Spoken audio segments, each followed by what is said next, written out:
नमस्ते बच्चों। आज की कक्षा में हम संज्ञा और उसके भेदों के बारे में जानकारी प्राप्त करेंगे कि संज्ञा क्या होती है, इसकी परिभाषा क्या होती है और इसके कितने प्रकार या भेद होते हैं और इसके उदाहरणों के बारे में जानकारी प्राप्त करेंगे। तो शुरू करते हैं। सबसे पहले है परिभाषा। तो संज्ञा किसे कहते हैं या संज्ञा की परिभाषा क्या होती है, तो हम बताएंगे कि किसी व्यक्ति, वस्तु, भाव, स्थान आदि के नाम को संज्ञा कहते हैं।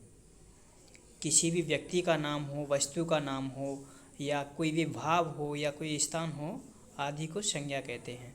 अर्थात हमें जो भी वस्तुएं दिखाई देती हैं उनका कोई ना कोई नाम होता है और वो सभी क्या होती हैं, संज्ञा होती हैं। तो आगे देखते हैं। जैसे व्यक्तियों के नाम आते हैं, जैसे भगत सिंह है, कबीर दास है, दीपक है, राम सिंह है इत्यादि। और ऐसे ही वस्तुओं के नाम में देखें तो ये सभी क्या हैं, सेब, कुर्सी, मेज, कलम आदि, ये सभी क्या हैं, संज्ञा के उदाहरण हैं। ऐसे ही भाव के नाम देखें तो प्रेम, मित्रता, मिठास, सुंदरता आदि। और स्थान के नाम के बारे में जानें तो जैसे भारत, दिल्ली, बठिंडा, पंजाब आदि। तो ये सभी क्या हैं, ये सभी संज्ञा शब्द हैं। तो आपने देखा था कि किसी भी वस्तु के नाम को, व्यक्ति के नाम को, भाव के नाम को या स्थान के नाम को हम संज्ञा कहते हैं। आगे संज्ञा के भेद। संज्ञा के कितने भेद होते हैं, तो आगे देखते हैं हम संज्ञा के भेदों के बारे में। संज्ञा के कितने भेद होते हैं तो यहाँ पे देखेंगे संज्ञा के मुख्यतः 3 भेद होते हैं।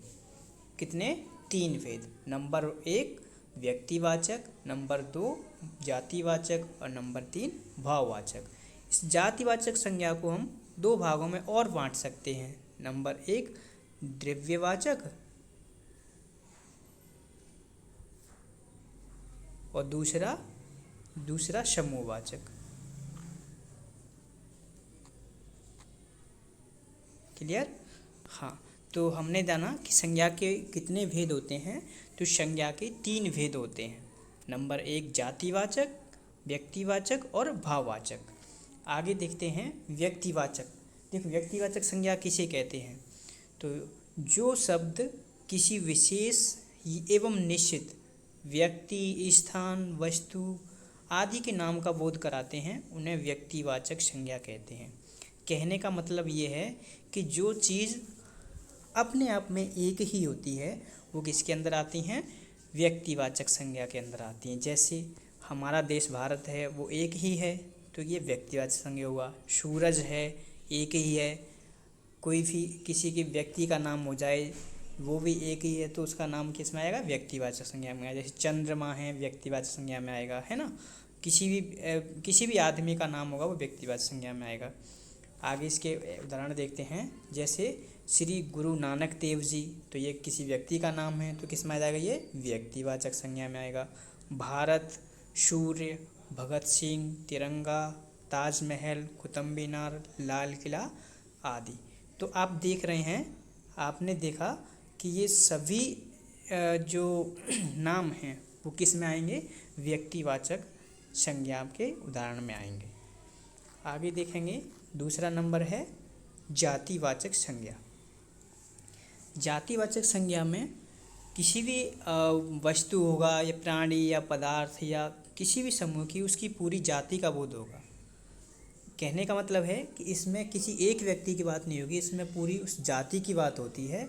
वो अपनी पूरी जाति का बोध कराती है। जैसे जो संज्ञा शब्द किसी प्राणी, पदार्थ, समूह की जाति के नाम का बोध कराते हैं उन्हें जातिवाचक संज्ञा कहते हैं। जैसे आप यहाँ पर देखेंगे मनुष्य, तो मनुष्य एक किसी का तो नाम मनुष्य नहीं होता है, मनुष्य के अंदर पूरी मानव जाति आती है। नदी, यहाँ पर किसी नदी का नाम नहीं है बल्कि नदियों की पूरे समूह की बात हो रही है। नगर, पर्वत, बकरी, पहाड़, कंप्यूटर, पशु, पक्षी, लड़का, कुत्ता, गाय, घोड़ा, भैंस, बकरी, नारी, गांव आदि। तो आपने देखा ये सभी जो उदाहरण दिए गए हैं ये जातिवाचक संज्ञा के उदाहरण हैं। क्योंकि व्यक्तिवाचक संज्ञा में किसी भी चीज़ का नाम आएगा वो अपने आप में कैसी होगी, अकेली होगी किसी भी चीज़ का। जैसे मान के हमने लिखा यहाँ जयपुर,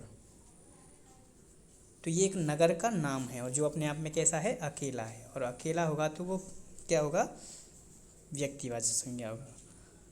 आगे देखते हैं, नंबर तीसरा है भाववाचक संज्ञा।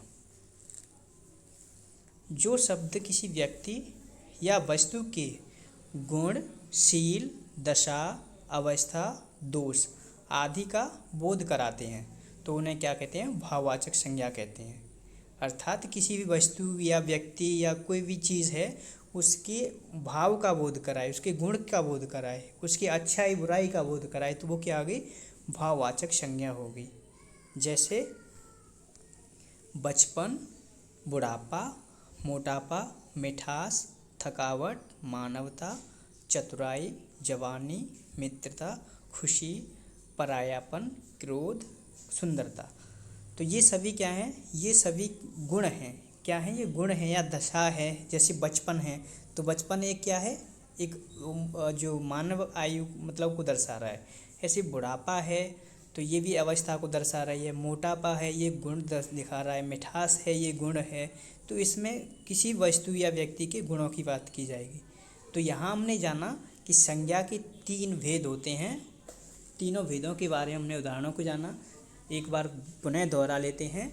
नंबर 1 होता है व्यक्तिवाचक संज्ञा, नंबर 2 जातिवाचक संज्ञा और नंबर 3 भाववाचक संज्ञा। व्यक्तिवाचक संज्ञा में सभी ऐसे उदाहरण आएंगे जो अपने आप में कैसे होंगे, अकेले होंगे या किसी विशेष वस्तु, व्यक्ति, स्थान के मतलब नाम का बोध करा रहे होंगे। और जातिवाचक में कौन आएंगे, जातिवाचक में उसमें पूरी जाति का बोध करा रहे होंगे। जैसे गाय है तो गाय एक गाय नहीं है, वो क्या है, पूरी जो गाय है उसका बोध करा रही है। जैसे मनुष्य है तो मनुष्य क्या है, मनुष्य एक नहीं है, वो पूरे मानव जाति का बोध करा रहा है ना। ऐसी कोई वस्तु जैसे पंखा है तो पंखा मतलब उसका नाम तो है नहीं, वो तो वो क्या है, वो पूरी पंखा की जितने भी समूह होते हैं उनका बोध कराते हैं। तो इसमें बहुत सारी चीज़ों का बोध करा जाता है। तीसरा है भाववाचक संज्ञा। तो इस संज्ञा में किसी भी वस्तु हो, व्यक्ति हो या कोई भी संज्ञा हो, उसके भाव की बात की जाएगी, है ना। उसके भाव की बात की जाएगी तो वो होगा भाववाचक संज्ञा। तो आज हमने संज्ञा के प्रकार को जाना, उसकी परिभाषा को जाना और उसके उदाहरणों के बारे में जाना। आगे आप इसका और अच्छे से अभ्यास करेंगे। धन्यवाद।